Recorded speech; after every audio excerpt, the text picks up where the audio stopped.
పండుగ మేడారం మహాజాతరకు సర్వం సిద్ధమైంది. రెండేళ్లకోసారి మాఘమాసంలో 4 రోజుల పాటు జరిగే ఈ జాతర కోసం తెలంగాణ, ఆంధ్రప్రదేశ్తో పాటు పలు రాష్ట్రాల నుంచి లక్షలాదిగా భక్తులు తరలి రానున్నారు. ఈసారి 1 కోటి మందికి పైగా భక్తులు వస్తారని అంచనా. కుంభమేళాను తలపించే విధంగా జరగనున్న మేడారం జాతరకు ఇప్పటికే భక్తులు బారులు తీరారు. భక్తులకు ఎలాంటి అసౌకర్యం కలగకుండా ప్రభుత్వం విస్తృత ఏర్పాట్లు చేసింది. జాతర ఏర్పాట్లను మంత్రులు పొంగులేటి శ్రీనివాసరెడ్డి, సీతక్క స్వయంగా పర్యవేక్షిస్తున్నారు.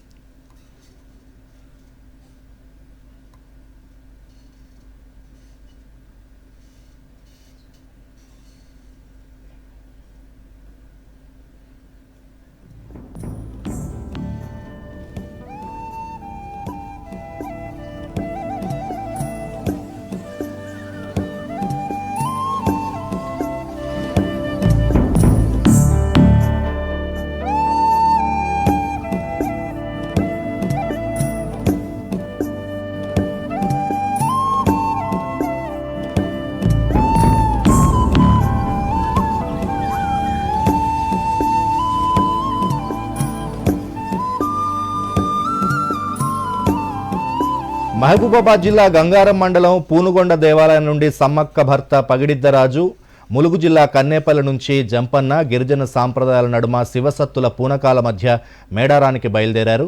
ఆలయంలో పూజల అనంతరం పగిడిద్దరాజుని పెళ్లికొడుకుగా సిద్ధం చేసి గ్రామంలో ఊరేగించారు. అక్కడి నుంచి పూజారులు కాలినడకన పూనుగొండ్ల అడవుల నుంచి మేడారానికి బయలుదేరారు. చివరిగా సమ్మక్కను కుంకుమ భరిణ రూపంలో చిలకలగుట్టకు చెందిన కొక్కెర వంశస్థులు తెచ్చి గడ్డపైన ప్రతిష్ఠిస్తారు. 3వ రోజున భక్తులు బెల్లాన్ని బంగారంగా సమర్పించి మొక్కులు చెల్లించుకుంటారు.